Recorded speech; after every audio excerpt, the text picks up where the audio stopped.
Good morning class 10। I am very sorry, मैं बहुत दिन से आपको वीडियो नहीं प्रोवाइड कर पा रहा था। जाहिर सी बात है, आपका कोर्स पीछे हो गया है, डेफिनेटली बहुत पीछे हो गया है। पर आप बिल्कुल भी चिंता मत करिए, हम लोग बहुत ही जल्दी सारा सिलेबस कवर अप कर लेंगे और रिवीजन भी बहुत बढ़िया से करेंगे। आज मैं यहाँ पे आपका चैप्टर नंबर 8 ले रहा हूँ, ठीक है। देखिए बेटा, थोड़ा चैप्टर्स मैं आगे पीछे ले रहा हूँ ताकि, क्योंकि होता क्या है ना कि आप नई क्लास में आते हो तो इंटरेस्ट ज़्यादा रहता है ना। तो इसलिए जो अच्छे चैप्टर्स हैं, जो थोड़ा सा इंटरेस्टिंग चैप्टर हैं और स्कोरिंग चैप्टर्स हैं, उनको मैं पहले ले रहा हूँ, ठीक है ना। इसके बाद हम लोग फिर धीरे धीरे आपको कंटिन्यू करेंगे। सारे डेफिनेटली सारे चैप्टर खत्म हो जाएंगे, आप बिल्कुल परेशान मत होइएगा। आइए हम लोग यहाँ पे चैप्टर नंबर 8 स्टार्ट करते हैं, that is trigonometry, introduction to trigonometry. तो चलिए बेटा, ट्रिग्नोमेट्री का मतलब बताता हूँ मैं सबसे पहले आपको।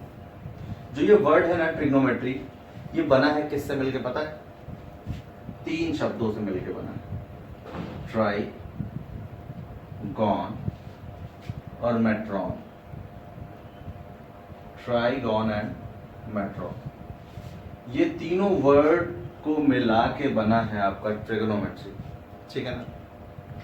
इनका मतलब क्या है बेटा? ट्राई का मतलब तो आप समझते हो क्लियरली, 3, ये तो आप यूज भी करते हो कहीं कहीं पे। गॉन का मतलब है साइड्स, गॉन का मतलब क्या है? साइड्स। और मेट्रॉन का क्या मतलब है? मेजरमेंट्स, मेजरमेंट्स, ठीक है ना। 3 sides measurements, trigonometry, that is tri, gon, metron, और इसका मतलब है 3 साइड्स मेजरमेंट्स। बेटा हम लोग इस पार्ट में एक्चुअली करते क्या हैं? जो 3 साइड से मिलके पॉलीगन बनता है, दैट इज योर ट्राइंगल, है ना, उसके साइड्स का मेजरमेंट हम लोग इस चैप्टर में करेंगे। किस तरह से करते हैं, उसके डायमेंशंस को कैसे पता लगाते हैं। यानी कि आपको पता है कि ट्राइंगल में 3 एंगल होते हैं, 3 साइड्स होते हैं, 3 वर्टिसेस होते हैं। तो यहाँ पे हम वर्टिसेस की बात तो नहीं करेंगे, लेकिन एंगल और साइड्स की बात हम करेंगे, ठीक है ना।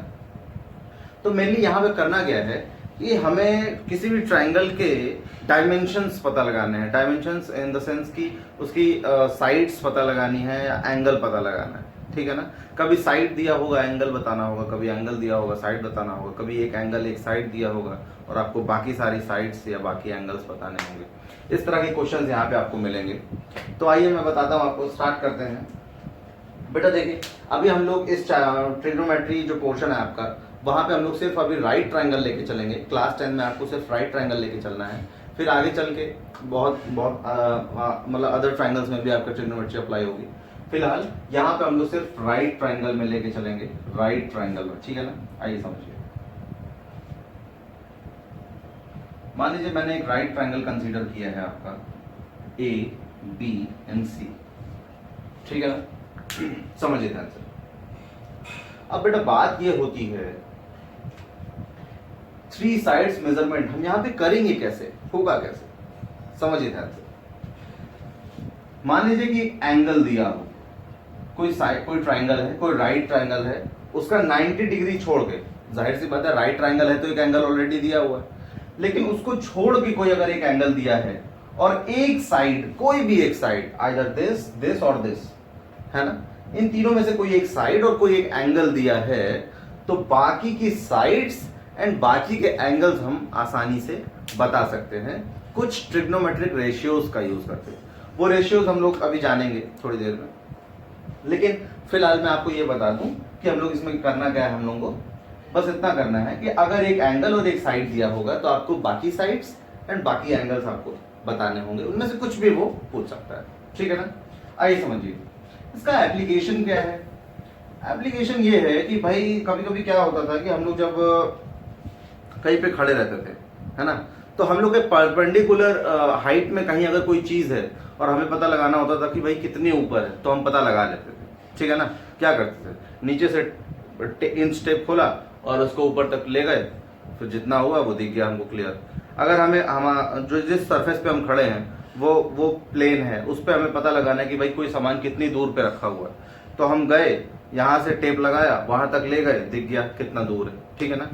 पर अब प्रॉब्लम आई कि भाई यार हम मान लो कि यहाँ पे खड़े हैं, इस पॉइंट पे हम खड़े हैं और यहाँ पे कोई चीज है, मान लीजिए यहाँ पे हम खड़े हैं, यहाँ पे हम खड़े हैं और वो परपेंडिकुलर ना हो करके यहाँ पे हमारे पैरेलल प्लेन के पैरेलल ना हो करके यहाँ पे कहीं है ऊपर या फिर नीचे कहीं है, तब हम कैसे बता पाएंगे कि वो हमारी आंखों से कितना दूर है, हमारी नजरों से कितना दूर है, या फिर उस पर्टिकुलर ऑब्जेक्ट की हाइट बेस से, जिस बेस पे मैं खड़ा हूं, जिस बेस पे मैं खड़ा हूं उस बेस से उसकी हाइट कितनी है।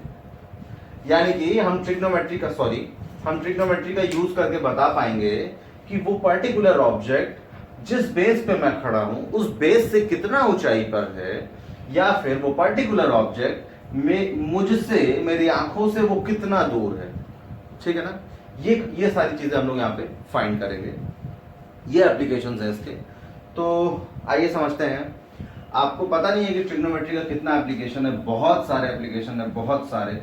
इनफैक्ट अभी आपको आगे एक चैप्टर ही मिलेगा एप्लीकेशन टू ट्रिग्नोमेट्री, वहां पे बहुत क्लियरली समझ में आएगा कि हम कब, कैसे और कहाँ इस्तेमाल करते हैं। ठीक है ना, बड़े बड़े ब्रिजेस और बहुत सारी चीजों में ये इस्तेमाल होता है। ठीक है ना, आइए समझते हैं।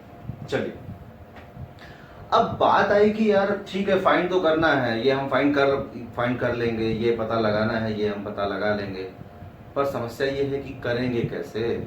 ठीक है ना, आइए समझते हैं। इसके लिए हम लोग कुछ ट्रिग्नोमेट्रिक रेशियोज का यूज करते हैं। किसका रेशियो, क्या यूज करते हैं? ट्रिग्नोमेट्रिक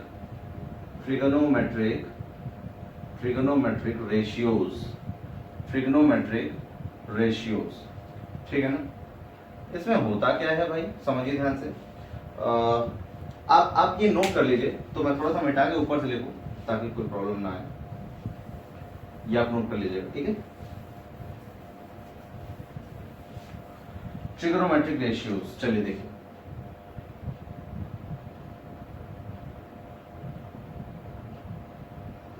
ट्रिग्नोमेट्रिक रेशियोज, मैं थोड़ा सा आपको रेशियोज के बारे में बताने से पहले एक बात बताना चाहूंगा। ठीक है ना, समझिएगा ध्यान से। अगर कोई राइट ट्रायंगल है,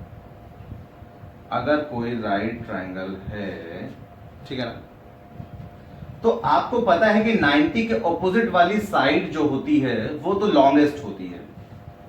लॉन्गेस्ट साइड आपको पता है, लॉन्गेस्ट साइड क्लास 9th में पढ़ा है ना, आपने पढ़ा है कि the side which is opposite to the larger angle is longer, आपने पढ़ा है। तो ये मतलब जो बड़ा एंगल है उसके अपोजिट वाली साइड बड़ी होगी, आपको पता है। तो भाई जाहिर सी बात है, एक ट्रायंगल में तीनों एंगल का सम 180 होता है। किसी ट्रायंगल में तीनों एंगल का सम 180 होता है बेटा। सॉरी, अगर ये अकेला 90 हो गया है, अगर ये एंगल अकेला 90 है, तो जाहिर सी बात है कि ये दोनों एंगल जो होंगे वो 90 से छोटे ही होंगे ना, क्योंकि तीनों का सम 180 होना है। ये दोनों 90 से छोटे होंगे, इसका मतलब है कि ये दोनों एंगल इस एंगल से छोटे होंगे। यानी कंक्लूजन क्या आया कि ये एंगल सबसे बड़ा है। And if this angle is the largest, then the opposite side to this angle is always longest. यानी कि हाइपोटेन्यूज जो होता है आपका,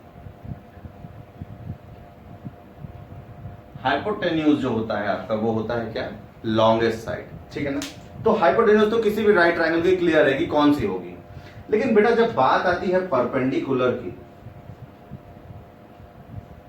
किसकी बात आती है, परपेंडिकुलर और बेस, तो अभी तक अमूमन क्या होता आया है कि हम ये जानते हैं भैया जो नीचे है वो बेस, एंड उसके जो 90 डिग्री का जो दूसरा वाला आर्म है दैट इज परपेंडिकुलर। यानी ये बेस हो गया, ये परपेंडिकुलर हो गया। हाँ, आप बिल्कुल गलत नहीं कहते, आप एकदम सही कहते हो। बस थोड़ा सा एक कॉन्सेप्ट मैं इसमें जोड़ना चाहूंगा, और कॉन्सेप्ट ये है कि यहाँ पे हम लोग इस चैप्टर में जो परपेंडिकुलर और बेस डिसाइड करेंगे ना, वो हम लोग एंगल पे बेस्ड होगा, वो एंगल पे बेस्ड हम लोग डिसाइड करेंगे। अगर मान लीजिए मैं ये वाला एंगल ले रहा हूं, अगर हमारा एंगल ये है, अगर मैं एंगल C कंसीडर कर रहा हूं, if we are considering angle C, तो इस केस में क्या होगा कि C के साथ जो एक तो जाहिर सी बात है, एक तो हाइपोटेन्यूज वाली आर्म होगी, जो दूसरी आर्म होगी ना उसको हम बेस मानेंगे। इसको हम क्या मानेंगे? बेस। और उस एंगल के जस्ट सामने, बेटा एंगल के सामने ध्यान रखना, एंगल के साथ जो लगे हैं वो नहीं, एंगल के जस्ट सामने जो साइड है वो हमारा परपेंडिकुलर बन जाता है, ठीक है ना। Therefore, if we are considering angle C, the base is BC and the perpendicular one is AB, ठीक है ना इस केस में। लेकिन अगर मैं आपसे बोलूं ये राइट ट्राइंगल है and I am considering angle A, I am considering angle A, that is this, तो इस केस में क्या होगा बेटा? द बेस इज AB, आपका बेस क्या हो जाएगा? AB, और परपेंडिकुलर क्या हो जाएगा? एंगल A के सामने वाला। ध्यान रखना बेटा, ये बहुत बच्चों को कंफ्यूजन होता है, वो नहीं समझ पाते हैं परपेंडिकुलर क्या है, बेस क्या है, वो यही डिसाइड नहीं कर पाते हैं। क्योंकि जैसे ही अभी मैं ट्रिग्नोमेट्रिक रेशियो देखूंगा ना, आप वहां पे देखोगे कि परपेंडिकुलर, बेस और हाइपोटेन्यूज की बारिश हो गई है, तो आपको समझ ही में नहीं आएगा कि यार कहां कौन सा बेस है, कौन सा परपेंडिकुलर है। तो देखिए ध्यान से, ये आपका बेस हो गया और एंगल के जस्ट सामने, एंगल के सामने वाला हमेशा परपेंडिकुलर होता है। एंगल के सामने वाला हमेशा परपेंडिकुलर होता है। तो अगर मैं एंगल ए की बात कर रहा हूं तो उसके सामने है परपेंडिकुलर, और अगर मैं एंगल सी की बात कर रहा हूं तो सॉरी हाँ, ए के सामने वाला परपेंडिकुलर, ए के साथ वाली जो आर्म है, ए के साथ वाली यानी जिस आर्म पे एंगल ए बन रहा है वो बेस हो जाएगा। यहाँ पे एंगल सी जहां बन रहा था, जब हमने एंगल सी लिया था, तो उसके एंगल के साथ वाला बेस और उसके एंगल के सामने वाला परपेंडिकुलर। तो एक बेसिक सा कॉन्सेप्ट है कि भैया जो भी एंगल लेना, उसके सामने में जो भी दिखे ना वो परपेंडिकुलर है, और उस एंगल के साथ जो भी दिखे ना वो बेस है। और हाइपोटेन्यूज तो एक ही होता है, आप जानते ही हो, उसे तो कोई बदल नहीं सकता, ठीक है। तो आइए स्टार्ट करते हैं, हम लोग ट्रिग्नोमेट्रिक रेशियोज पे आते हैं। अब आपको थोड़ा सा रेशियो ज्यादा समझ में आएगा। यहां पे है क्या ट्रिग्नोमेट्रिक रेशियोज में? साइन, कोसाइन,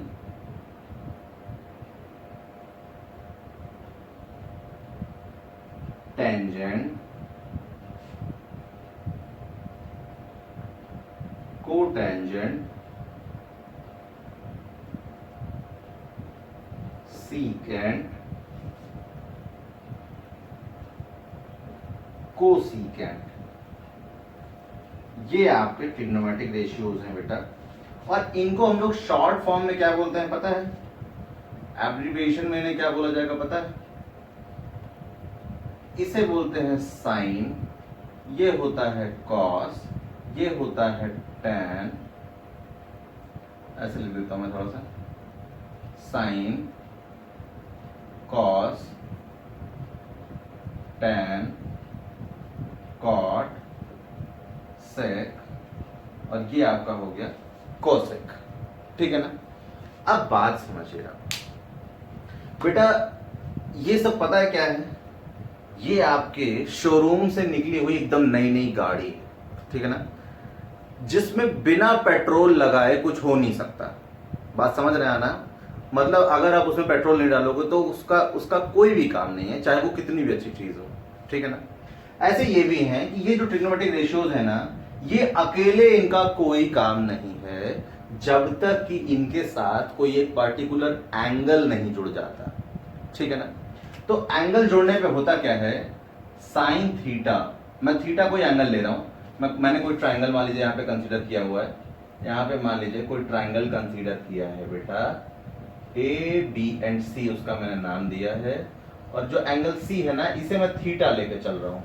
थीटा मैं एक कोई पर्टिकुलर एंगल, ठीक है ना, ये एक वेरिएबल है, थीटा एक वेरिएबल है, तो थीटा की जगह पे कुछ भी हो सकता है, ठीक है ना। अब आइए समझिए, sine theta, cos theta, tan theta, cot theta, sec theta और कोसेक थीटा, ये आपके ट्रिग्नोमेट्रिक रेशियोज हैं।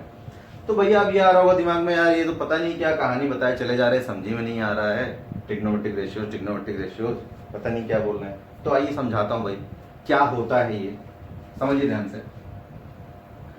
समझिए, एक्चुअली नाम से आपको दिख रहा है कि ये रेशियोज हैं। ये क्या हैं? ये रेशियोज हैं। भाई रेशियो अगर ये होंगे तो जाहिर सी बात है कोई किन्हीं दो चीज के बीच के होंगे ना। रेशियो अगर है ये तो किन्हीं दो चीज के बीच का ही तो रेशियो होगा बेटा। तो बेटा ये साइड्स के रेशियोज होते हैं।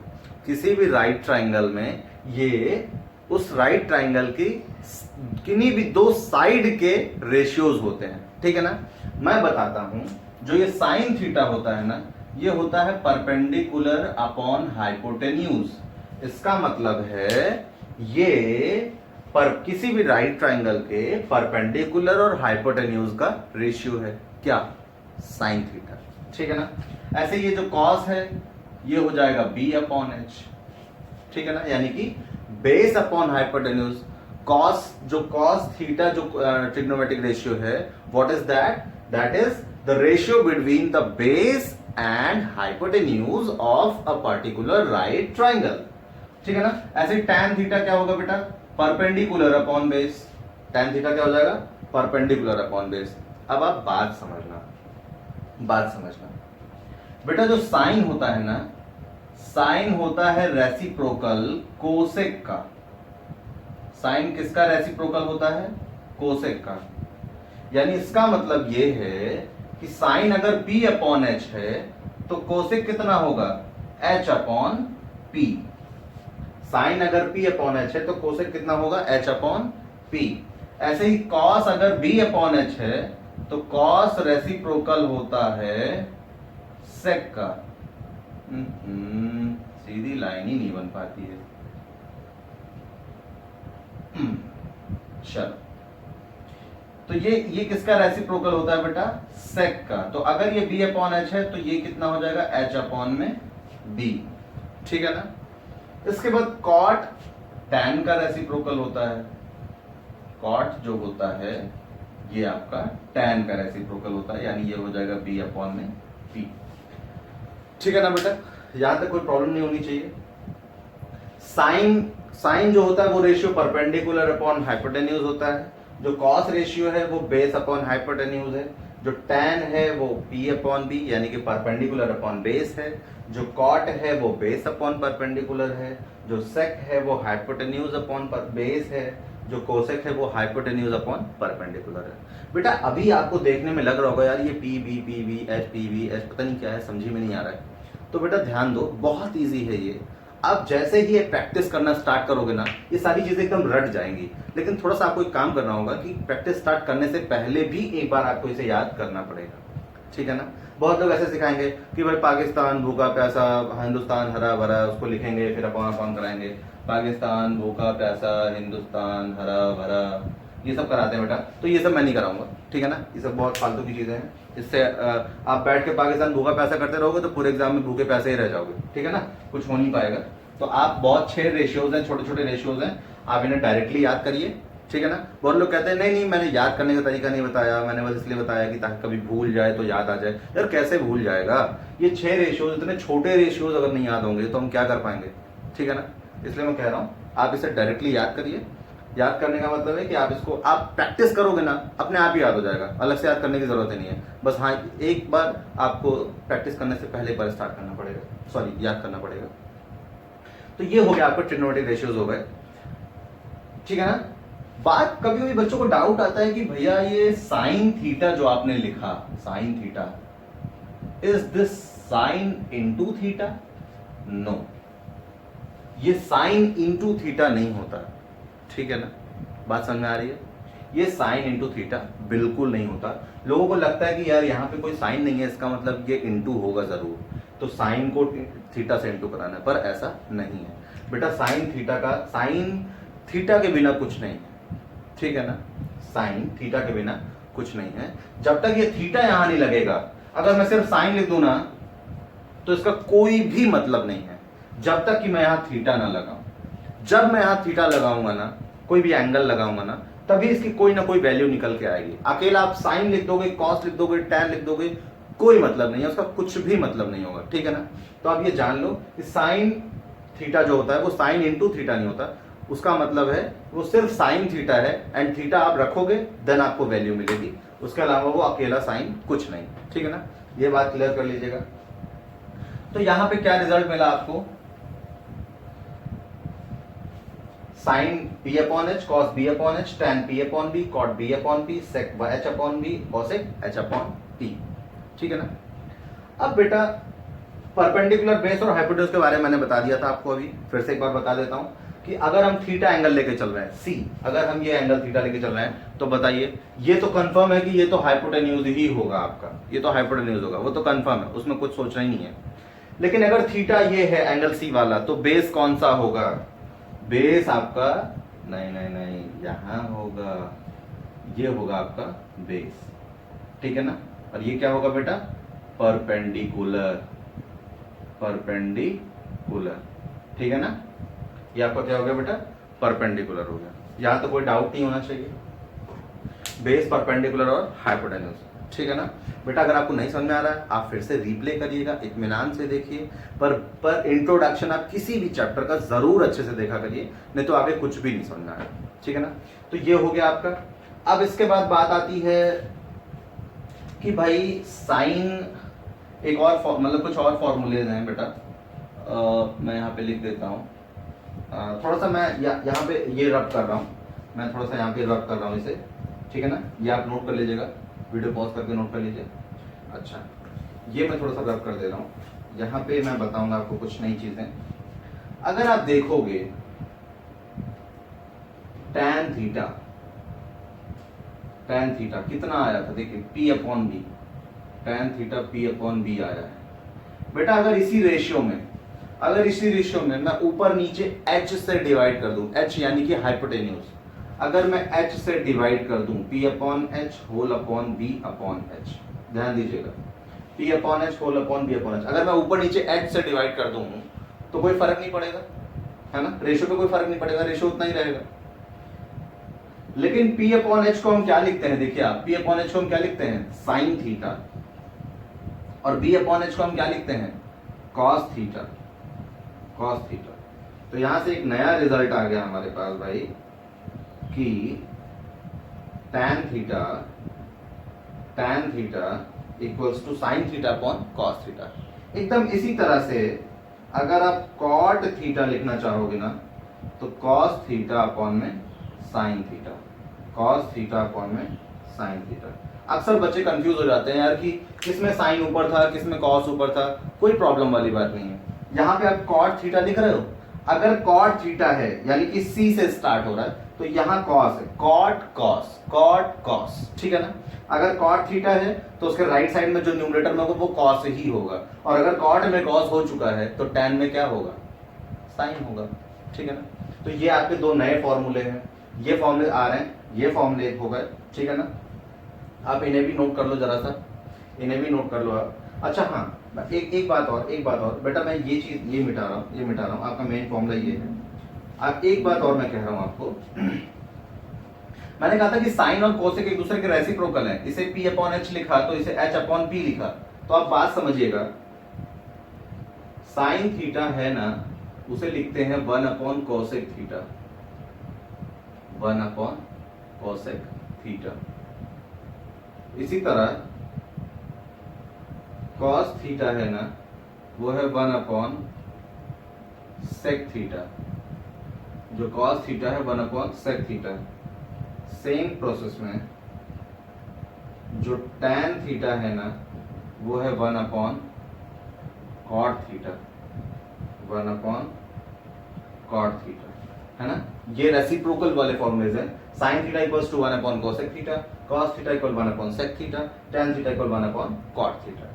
और यहाँ पे tan theta equal sine upon cos, ये मैंने अभी डिराइव करके दिखाया, एंड सेम प्रोसेस से cot theta equal to cos upon sine हो जाएगा।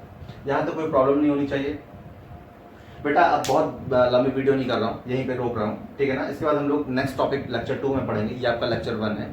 और अगर इसके पहले आपने कुछ और वीडियोस मेरे नहीं देखे हुए हैं, तो आप पॉलिनोमियल्स के वीडियोस देख सकते हो, pair of linear equation in two variable के वीडियोस देख सकते हो, आपको मेरी चैनल में मिल जाएगा, मेरे प्लेलिस्ट में मिल जाएगा, आप प्लीज़ वहाँ पे जाके देखिएगा। और अगर आपको ये वीडियो अच्छा लग रहा है, अगर आपको समझ आ रहा है बेटा, तो आप इसे प्लीज़ लाइक और सब्सक्राइब जरूर करिएगा, अपने फ्रेंड्स में भी शेयर करिएगा, ठीक है ना।